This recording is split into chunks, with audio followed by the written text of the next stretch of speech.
Hi guys, welcome back to my channel. So today's video is going to be a little sculpting video. It's of an upcoming doll that will be released in my shop in the next couple of weeks. So this part's going to be sculpting the head, and it is for my red panda doll. I did a poll over on my Patreon for my patrons to vote on what they want me to make next for the next doll. So I've done that a couple of times now, and red panda was the winner. So I basically select a couple of animals, and then everyone votes for what they want to see in an art doll. And yeah, red panda was the winner this time. So for this one, I am making a movable jaw. These dolls, I tend to take a little bit more time to make them a little bit more realistic. And I decided to do a movable jaw on this doll. I wasn't going to, but I kind of, as my research was going on with the body and the colours and the head shape and everything, there was a couple of pictures of the pandas with their mouths open, and I thought, yeah, I want one with the mouth open.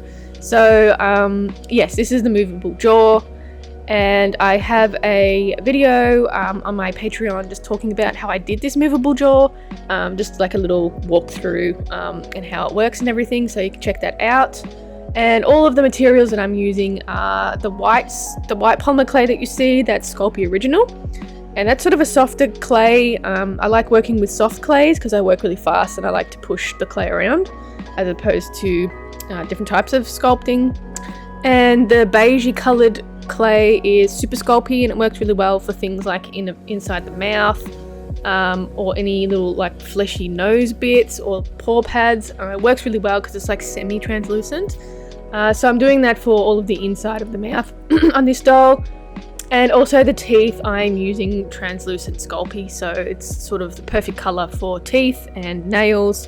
And I also use it for the nails, which you'll see at the end of the video on how I sculpted those nails. So I'm basically just sculpting the bottom jaw at this point. And I usually do that when I do my movable jaws because I want something to work from and sort of sculpt the head around the movable jaw so it fits in nice and snugly. And then I can start working on that top of the head. And I bake the lower half first, so I can sort of use it as a reference and sort of sculpt around it. Yeah, that's sort of the process that I do for this one.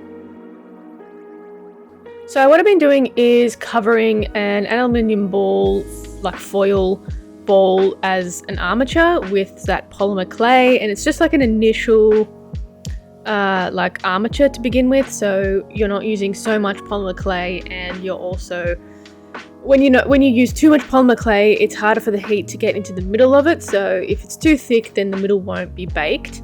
So I always use an armature when I'm sculpting things, and usually it consists of either wire, like aluminium wire, and also foil. Foil is really great for bulking things out, and you can roughly get the shape of the skull.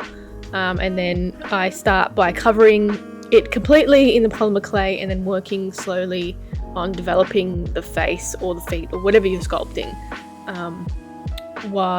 with the rest of the clay.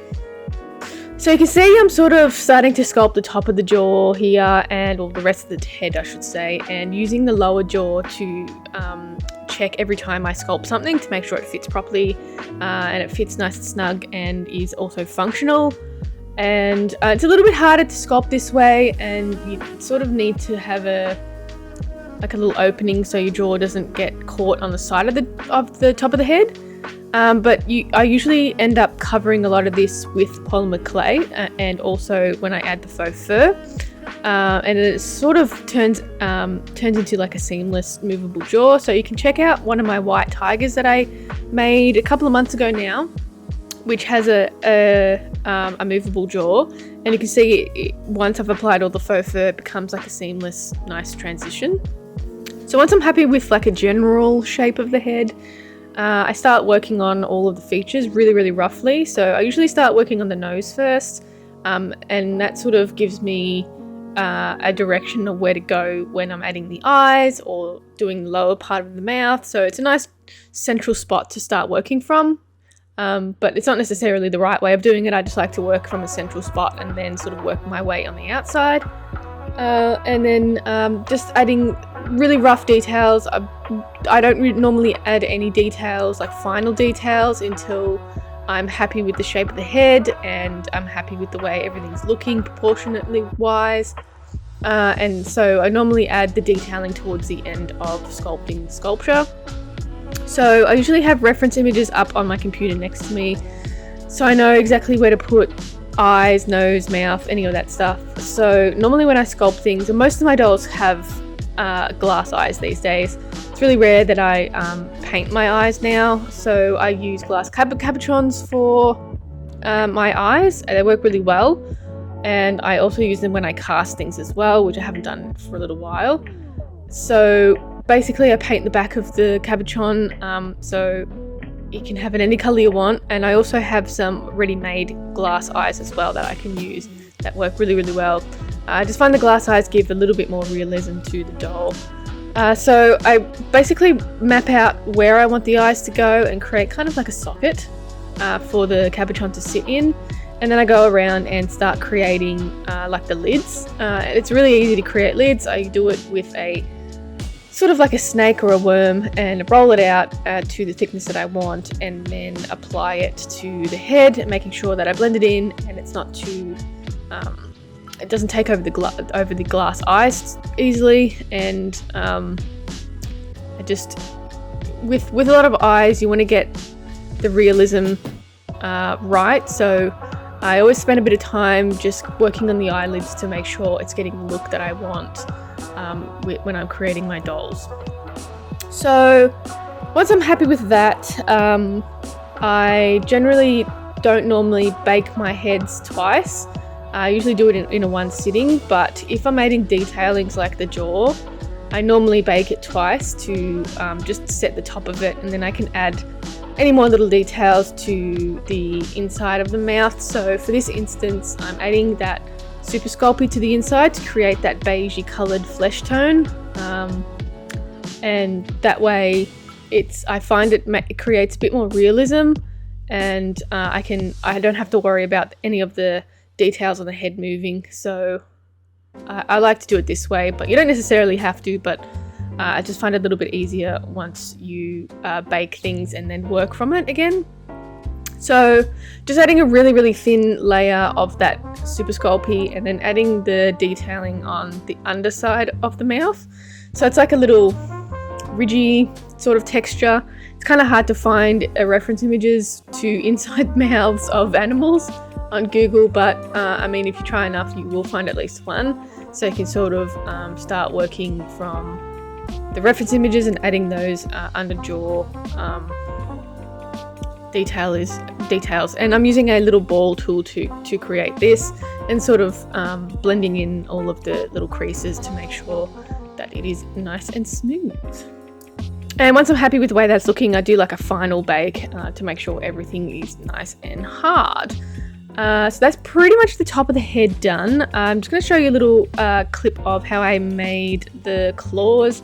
So the claws are made from translucent Sculpey, and I basically just rolled a whole set of balls roughly the same size, and they will each become a nail.